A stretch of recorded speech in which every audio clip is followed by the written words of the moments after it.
నమస్కారం NSTV news కి స్వాగతం. నా పేరు సంధ్య. ముందుగా వార్తల్లోని ముఖ్యాంశాలు. మంత్రాలయం మండల పరిధిలోని రాంపురం గ్రామంలో వెలసిన శ్రీ రామలింగేశ్వర స్వామి మహారథోత్సవం రమణీయంగా సాగింది. ఆలయ ధర్మకర్తలు, టీటీడీ పాలక మండలి మాజీ సభ్యుడు సీతారామరెడ్డి, ఎమ్మెల్యే బాలనాగిరెడ్డి, వైఎస్ఆర్సీపీ నేత ప్రదీప్ రెడ్డి గారి నేతృత్వంలో వేడుకలు అంగరంగ వైభవంగా జరిగాయి.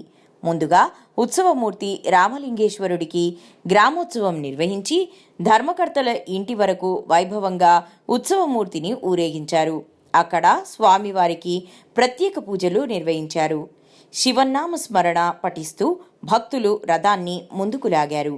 ఆలయం నుంచి 100 కిలోమీటర్ల మేర రథాన్ని లాగి తిరిగి యథాస్థానానికి చేర్చారు.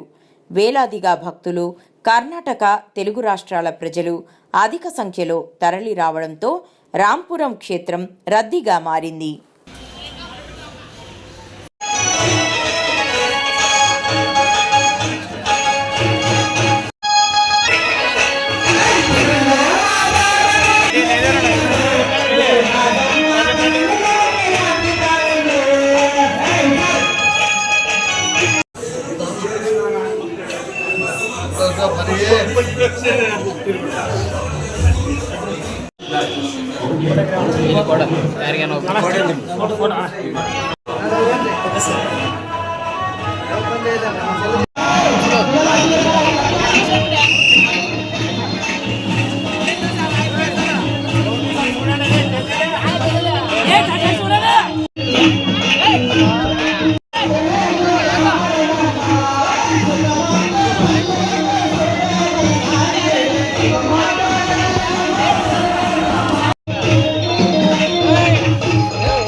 జాతర రంగరంగ వైభవంగా జరిగింది.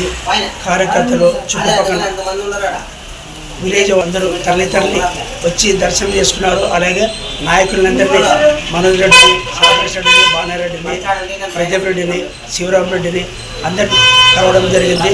వైఎస్ఆర్ కార్యకర్తలు అందరూ చాలా సంతోషంగా రంగరంగ వైభవంగా జరిగింది. ప్రస్తుతం కూడా వైఎస్ఆర్సీపీ ఆదోని టౌన్ ప్రచార అధ్యక్షుడు పరిగణ నారాయణ.